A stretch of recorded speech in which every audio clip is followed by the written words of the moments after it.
Cypher Cesshun. Right now you got Steve Below from Team Dopest Productions, you know what I'm saying? My man Big E, DJ Beto, B-Man Productions.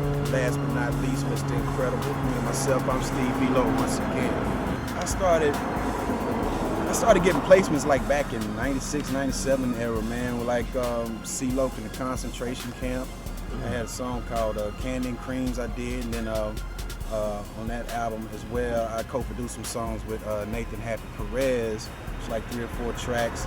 And after that, I went on to do like 5 tracks on the second solo album from Young Bleed, which is entitled My Own. And then I did some stuff with Trill Entertainment with Boosie and Webby. I did like 2 tracks on Webby's debut album, and I did some stuff prior to that with Lil Boosie. And then after that, I did some stuff on some of UGK's albums. One being Switches and Doja, another one being Like That remix on the Underground King double CD, the one that was released right after Pimp C had got released out of prison. And then after that, did some more stuff with UGK, like 3 tracks on the UGK for Life album, and then of course as well as we stand here today, did some stuff on Bun B's album. Did like 9-10 tracks on that last album, Trilogy. And not to forget, man, did some stuff with Zero too. And, we got some stuff coming up on Pimp C's album as well, Nigga Soul the Sweet James Jones. You know, it's been a struggle, man, you know, but I think that's an attestament to my love for it. You know, I look at it like this. You know, there was once a time when I just dreamed of having 1 placement on a major album. And when you get that 1 placement, it's like, okay, well, maybe there's something to it, you know what I'm saying? And it's like getting a taste of blood in your mouth. You know, once you get in it and you get going and you actually have a little success and, you know, just get things that you've always been dreaming of, it's always an inspiration to keep you going. So, you know, I didn't grind it out, you know what I'm saying? It ain't been all sweet, you know what I'm saying? I didn't had my ups and downs, my sweet and my sours, you know what I'm saying? And I done held down 9 to 5s while going to the record store and have albums on the shelf. You know, it's a struggle, you know what I'm saying? But it's all been paying off, man, and I've been really blessed. You know, I think I've came up with a philosophy, and I think anybody that has a strong faith can tell you this, but you know, if you do what you got to do, then the Lord gonna meet you halfway, and that's just the philosophy that I've tried to adopt and hold in my heart and keep it going. Yeah, I mean, shoot, man, when I started out, I think the only thing that was really available out there for producers, well, you know, rap producers, was the MPC 60, and then, but I started off on a W30 because I had a choice between the MPC 60 and a Roland W30. And I chose a W30 because I wanted to do R&B as well. So, you know, the W30 had keys on it, so I wanted to be able to make beats and play keys as well. But to make a long story short, man, the technology never stops.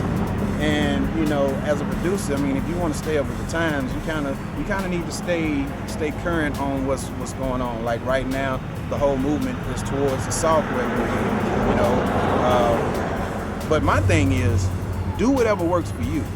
You know, you don't have to do what other people are doing just because they doing it. You know, if something is working for you over here, stick with it. You know what I'm saying? Wow, man. I think coming up in a time where, you know, me being from the South, so, you know, like UGK is a household name down here, and it was a household name in my house, and just, you know, just meeting that guy, man, and having him pretty much co-sign me and say, look here, man, I like what you do. I like how you do it, you know what I'm saying? You need to come work with me.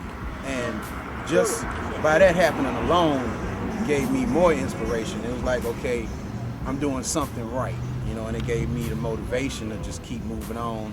And really, man, the dude, I mean, he saved my career. I mean, he helped change my life. You know, I mean, there were some things that I did in the past, but I mean, until I met him, you know what I'm saying, that's when my career just went to another level. and I started meeting a lot of people, you know what I'm saying, and started working on a lot of projects. And I thank him to the day that I die for that opportunity, man, because he didn't have that to do. I mean, out of all the cats in this world that he could have messed with, you know what I'm saying, he chose to work with me and a few other people that he blessed as well. And I feel very blessed for that, man. Rest in peace to my boy, man. I miss you, dog. My instrumentation, man, I like musical stuff. I like songs that sound full. I like songs that don't sound like they took 5-10 minutes to make. You know, it don't take much to make a 5-10 minute beats. You know, they say simplicity sells, and you know, of course, evidence is showing that to be true. But at the same time, it's still a hunger out there for like songs that are very musical and soulful, because being from the South, you come from a very soulful background. I mean, we come from a blues background. You know, we come from the Johnny Taylors. You know, we come from, you know, just all kinds of just music. You know, James Brown, and I mean, there's so many people that I can name that I can't even think of right now. But that's the era that I was brought up in, and I feel like if my music isn't musical and full, then I feel like not only am I cheating myself, I'm cheating the audience. I'm underestimating my audience.